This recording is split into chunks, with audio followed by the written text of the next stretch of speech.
అండి, ఈరోజు వచ్చేసి మీషో నుంచి తీసుకున్న బ్లౌజ్ అనమాట. ఇది వచ్చేసి బ్యాక్ నెక్ అనమాట. పింక్ అండ్ గోల్డ్ సిల్వర్ కాంబినేషన్లో ఇచ్చారు చూడండి ఒకసారి డీప్గా. డిజైన్ బాగుంది కదా. ఇది వచ్చేసి హ్యాండ్ ఇలా ఉంది చూడండి, ఇలా ఇచ్చారు. ఇది ఈ 2 పీసులుగా ఇచ్చారనమాట.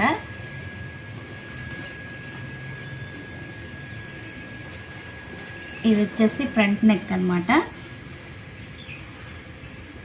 చూడండి, ఇది నాకు 320 రూపీస్ పడింది. ఇది ఇంకో హ్యాండ్ బాగుంది కదా. కలర్ కాంబినేషన్ స్కై బ్లూ మీద పింక్ కలర్ కాంబినేషన్ చాలా బాగా అనిపించింది. మీకు ఎవరికైనా కావాలి అంటే మన ఛానల్ విజిట్ చేయండి. చాలా ఉన్నాయి బ్లౌజెస్ వీడియోస్ అనేది. ఈ వీడియో లింక్ కావాలంటే డిస్క్రిప్షన్లో ఉంటుంది, చెక్ చేసుకోండి. మన వీడియో నచ్చితే లైక్ చేయండి, కామెంట్ చేయండి, సబ్స్క్రైబ్ చేసుకోండి. Thank you.